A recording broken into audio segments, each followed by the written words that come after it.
வணக்கம் நண்பர்களே.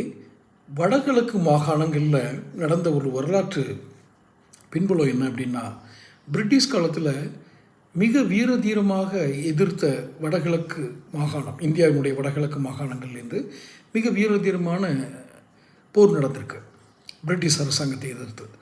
அப்போது நாடு முழுக்க இதே மாதிரி எதிர்ப்பு கிளம்பிச்சுன்னா நம்மளால் சமாளிக்கிறது கஷ்டம் அப்படின்னு நினச்ச பிரிட்டிஷ் அரசாங்கம் என்ன பண்ணாங்க, அந்த குறிப்பிட்ட மாகாணங்கள், வடகிழக்கு மாகாணங்கள், இன்றைக்கி மணிப்பூர் இன்க்ளூடட், அந்த மாகாணங்கள் எல்லாம் போதை, ஒரு வகையான அரிய வகை போதை செடிகளை வளர்க்குறதுக்கு கற்றுக் கொடுத்தாங்க. அந்த செடிகளை, அந்த போதைப் பொருட்களை இவங்க நுகர்வு செய்கிறப்போ, யூஸ் பண்ணுறப்போ அவங்களால ஒரு வீரதீரமான செயல்பாடுகள் வராது, சப்ரஸ் பண்ணப்படும்.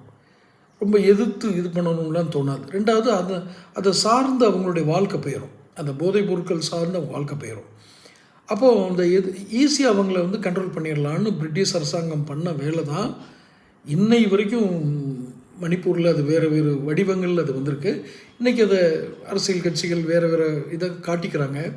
அது ஒரு மதக்கலவரம் ஏற்பட்ட பூமியாக காட்டுகிறார்கள். அடிப்படையில் அங்கு விதை ஊன்றியது பிரிட்டிஷ் அரசாங்கம்.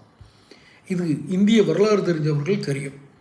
இந்த பிரிட்டிஷ் அரசாங்கம் பயன்படுத்திய அதே தந்திரத்தை தமிழகத்தில் இப்போது ஆண்டு கொண்டு இருக்கிற அல்லது இதற்கு முன் ஆண்ட இந்த கட்சிகள் எல்லாம் பயன்படுத்துகிறாங்க. இதுக்கு முன்னாடி ஆண்டவங்க கூட அப்படி பயன்படுத்துகிறாங்களாங்கிறது கொஞ்சம் கேள்விக்குறி தான். ஆனால் இப்போ ஆண்டுட்டு இருக்கிற திராவிட முன்னேற்ற கழகம் இந்த திராவிட கட்சிகளே பொதுவாக அப்படி. ஆனால் இது ஏன் இந்த சந்தேகத்தை திராவிட முன்னேற்ற கழகம்னு சொல்கிறேன் அப்படின்னா, சாராயத்தை இலக்கு வைத்து விற்கிறாங்க. அன்னைக்கு பிரிட்டிஷ் அரசாங்கம் எதிர்ப்புணர்வை மட்டுப்படுத்துவதற்கு என்ன முறையை கையாண்டதோ அதே முறையை தான் இன்றைய அரசாங்கம் கையாண்டு கொண்டு இருக்கிறது.